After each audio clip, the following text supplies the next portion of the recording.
이공일 미단 경복궁계 선교회원 여러분, 한 주 동안 평안하셨습니까? 샬롬 샬롬 샬롬. 코로나19 바이러스의 급속한 확산이 우리의 평안을 해치고 두려움과 공포 속으로 몰아가고 있습니다. 지난 2월 18일경에 31번째 확진자에 의해 대구 신천지 신도들의 감염 확산과 청도 대남병원에서 무더기로 환자가 발생함으로써 3월 1일 현재 전국적으로 확진자가 3,000명을 넘어서게 되었고 사망자도 무려 16명에 이르게 되었습니다. 이에 정부는 코로나 사태를 심각 단계로 격상하고 온 역량을 집중하여 대응하고 있습니다. 따라서 관공서 출입도 제한을 받고 특히 군 부대와 경찰 관대에는 출입이 통제되고 모든 교육과 예배 및 단체 활동이 금지되기에 이르렀습니다.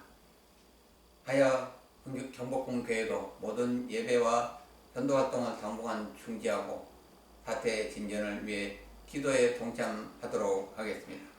따라서 저희 가정에서 경복궁 교회 주일 예배를 드리면서 말씀 선포를 녹화하여 유튜브에 전송할 예정이오니 함께 동참하셔서 하나님의 치료의 은총과 평안이 함께하시는 가정들 되시길 기원합니다.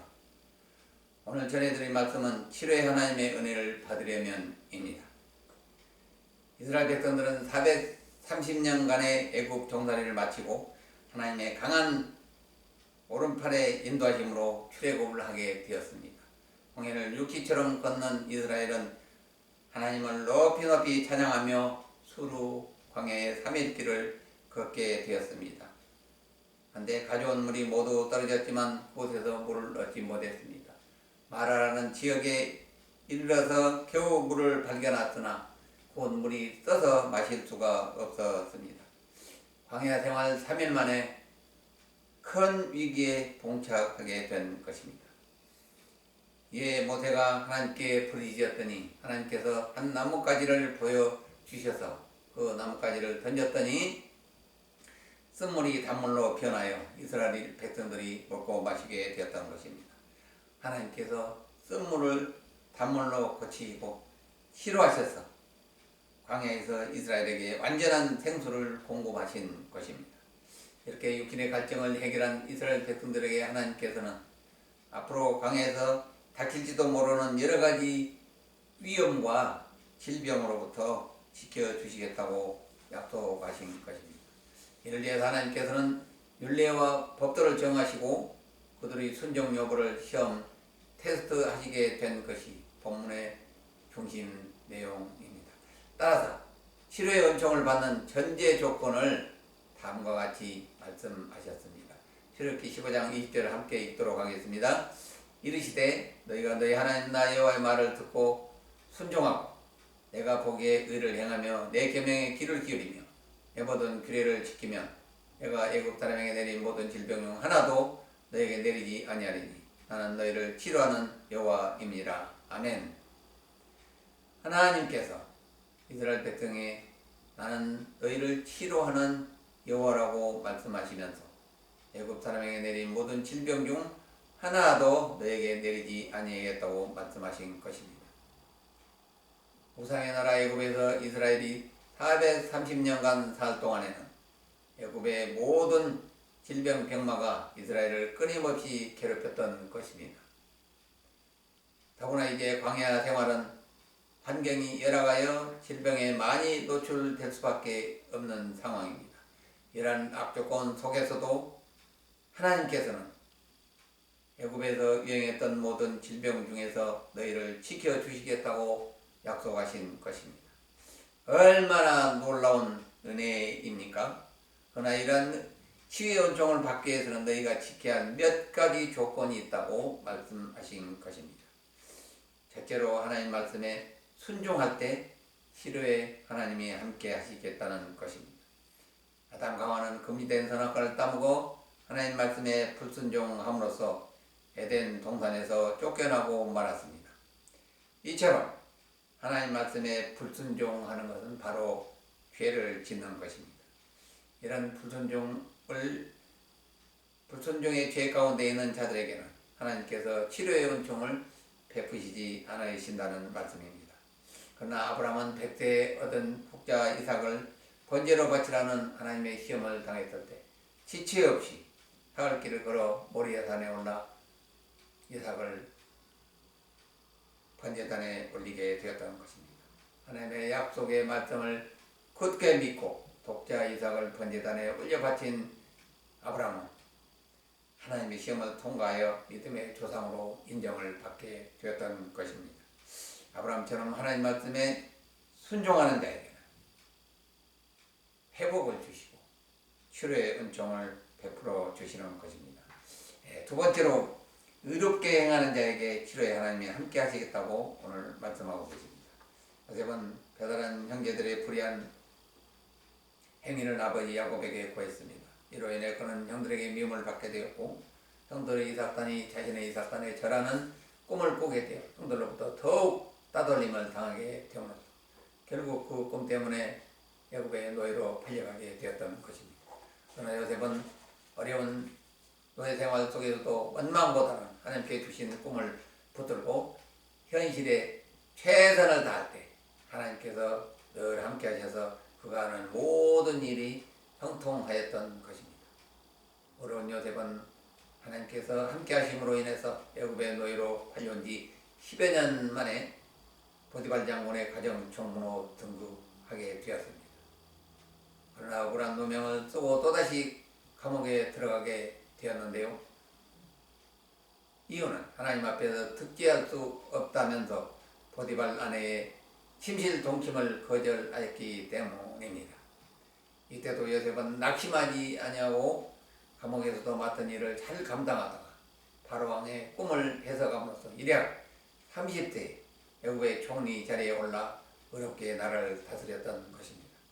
특히 하나님 주신 꿈대로 7년, 6년, 7년, 6년을 잘 관리하여 애굽을 부강한 나라로 만들었으며 아버지 야곱과 그 형제 가족 모두 70명을 애굽으로 불러들여서 400년 동안 이스라엘을 번창하게 하는 역할을 넉넉히 수행하였던 것입니다.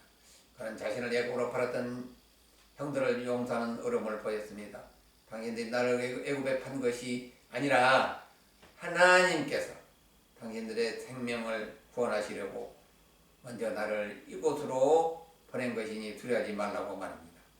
이렇게 어려운 요셉에게 하나님께서 은혜를 베푸셔서 그 꿈대로 높이 세우셔서 400년 동안 그 영향력을 끼치게 하여 사실상 이스라엘의 장자 역할을 감당하게 하였던 것입니다. 셋째로 규례와 계명을 지키는 자에게 치료의 하나님이 함께 하시겠다는 것입니다.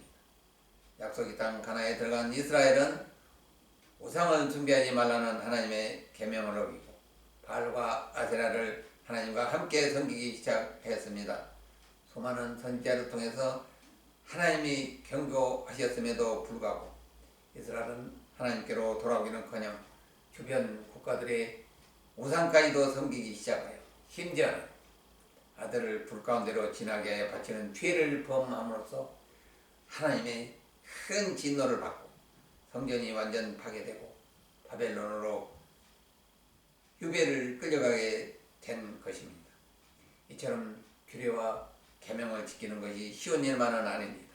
그러나 택한 백성 이스라엘, 믿음의 백성 그리스도인은 반드시 지켜야 할 하나님의 명령이자 약속인 것입니다. 그래서 하나님께서는 규례의 명령을 지키는 자에게는 합당한 복을 주시고 신명기 28장에 들어가도 나가도 복을 받는 놀라운 복을 주시고 오늘 출애굽기 15장 26절 말씀처럼 치료의 은총을 내리시겠다고 약속하신 것입니다. 말씀을 요약하여 적용하도록 하겠습니다. 치료의 하나님의 은혜를 받으려면 하나님 말씀에 먼저 순종해야 하는 것입니다. 또한 의를 행하며 규례와 법도를 지켜나가는 것입니다. 하나님께서는 우리에게 서로 사랑하라고 말씀하셨습니다. 그런데 자꾸의 세상 현실은 사랑과 용서가 보이지 않는 것 같습니다.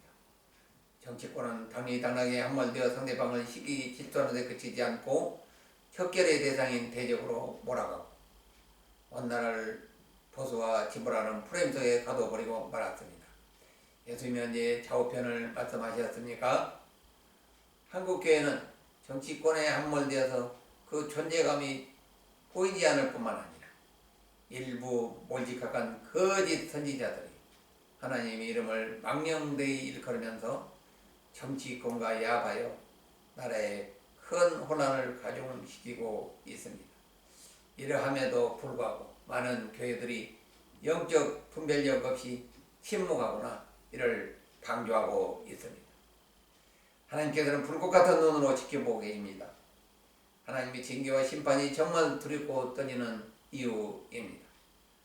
오늘날 이런 현실에 처한 이 나라와 그리스도인들에게 사도 바울은 예수님의 마음을 품으라고 빌립보서 2장 2절 3절에서 권면하고 있습니다.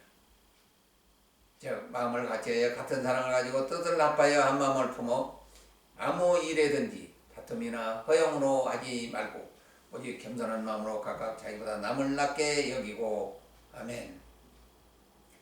이 마음을 품으라 예수 그리스도 마음이니. 이 말씀처럼 한국교회가 예수님의 마음을 담은 겸손과 사랑의 전달자로서 진정한 그리스도인이 되어서 정치인들과 온 국민이 하나가 되는 일에 진력을 다하여 앞장서야 할 것입니다. 그리하면 하나님께서 반드시 이 땅을 치료하시고 회복시켜 주실 것입니다. 치료의 하나님이 임재하셔서 고통 중에 있는 코로나19 바이러스 확장을 멈춰 주시고 하루속히 물리쳐 주셔서 평정 대한민국으로 회복시켜 주실 줄로 확신합니다. 또한 차제에 분열된 이 나라와 온 국민이 예수 그리스도의 마음으로 하나가 되기를 간절히 간구하며 그리할 때 치료의 하나님께서 이 땅의 평화통일, 복음통일을 앞당겨 주실 줄로 확신합니다. 할렐루야, 아멘.